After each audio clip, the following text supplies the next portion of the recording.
ध्यान दीजिएगा जरा, दोनों पुराण में स्मरण करिएगा। कार्तिक खंड स्कंद पुराण का पढ़िए और अग्नि पुराण का भाग पढ़िए। बेलपत्री का पेड़ हो, पीपल का पेड़ हो, बड़ का वृक्ष हो, चाहे आंवले का वृक्ष हो, चाहे घर मंदिर से बाहर जाकर, अर्थात घर से बाहर जाकर, मंदिर से बाहर जाकर खुले में अगर आप कोई दिया जला रहे हो, दीप प्रकट कर रहे हो, तो उसमें इतना घी इतना तेल मत डालकर जलाना कि दिया ठंडा हो जाए और तेल और घी उसमें पड़ा की पड़ा रह जाए। ध्यान दीजिएगा महाराज।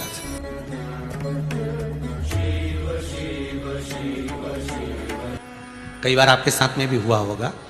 आप दशा माता की पूजन करने गए हो, या पीपल की पूजन करने गए हो, या वृक्ष की पूजन करने गए, आंवले की पूजन करने गए, बेलपत्री का पूजन करने गए।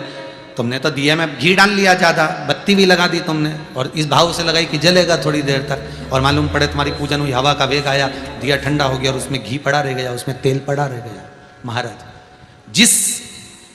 व्यक्ति ने दिया लगाया है, जिस व्यक्ति ने दीप लगाया हुआ है, और अगर वो कुंवारी अवस्था में है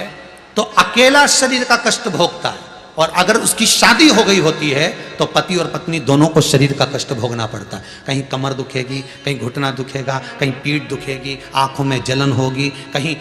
ये सिर का जो गले का भाग होगा, कान के पास का ये दुखना चालू हो जाएगा, ये पीछे का भाग दुखेगा। तो कई डॉक्टरों को दिखाओगे, इलाज देखो जरा, क्या सब हमें जांच कर लो, जांच में तो कुछ भी नहीं निकल रहा, दवाई भी खाते हैं, थोड़े दिन आराम लगता है, फिर वैसे हो जाता है। कारण निकालना है तो कारण ढूंढो कि हमारे पुराण क्या कर रहे हैं। कारण हमने खुद उत्पन्न करा है कि किसी वृक्ष की पूजन करी, उसमें तेल घी की मात्रा इतनी बढ़ा दी कि हम तो जब तक बैठे दिया जल रहा था, उठ के गए, हवा लगी, दिया ठंडा हो गया, और उसमें जितने समय तक वो घी और तेल पड़ा हुआ है, 15 मिनट, 10 मिनट, 25 मिनट, 50 मिनट, 1 दिन, 2 दिन, 4 दिन, तो वो बार बार पलट पलट कर वो स्वास्थ्य को खराब करेगा ही, चाहे कुछ भी कर लो, कितनी भी जांच करो, कितनी भी जांच कराओ, फिर तुम अपने हॉस्पिटल में जाओ, जांच कराओ, लिख दी हमने तो कि इसकी जांच कराओ, ने उसकी जांच कराओ, पर उसको गलती ढूंढो कि अपन क्या गलती कर रहे हैं, गलती किस जगह पर हो रही है। आप आए नहीं और सुबह हो गई, मेरी पूजा की थाली धरी की धरी, क्यों नहीं आए, किस लिए? इसलिए नियम है, मंदिर के अंदर जो दिया लगता है वो भरा हुआ लगता है। कैसा लगता है? भरा हुआ लगाइए, क्योंकि उसमें हवा नहीं लगेगी, वो पूरा जलेगा। जितनी देर तक जलेगा उतनी देर तक सुख समृद्धि शांति देता है। बाहर जो दिया लगाया जाता है, बत्ती को केवल भिंगो कर रखिए, या आप जितनी देर परिक्रमा कर रहे हैं, पूजन कर रहे हैं, उतनी देर घी की कटोरी साथ लेकर जाओ, उतना सा घी डाल दो जितनी जरूरत पड़े। पर तुम तो इतने समझदार कि पहले से घर में से दिया भर के चलो,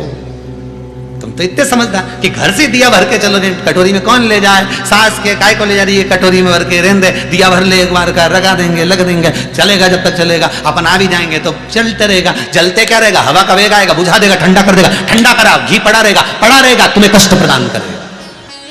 तुम्हें रोग प्रदान करेगा, दुख। जो समझदार माताएं होती हैं ना, जो समझदार लोग होते हैं ना, वो बाहर जब भी पूजन करने जाते हैं तो प्रयास करते हैं कि घी का दिया लगा रहे हैं ना, तो उसमें प्रयास करते हैं कि आते आते उसमें कपूर का टुकड़ा पटक देते हैं। जो चतुर होते हैं आते आते क्या करते हैं, दिए के अंदर कपूर का टुकड़ा पटक देते हैं। कपूर का टुकड़ा पटक मतलब अपनी पूजन वूजन सब हो गई, अब अपन जाएंगे, बाहर निकलेंगे, जब तक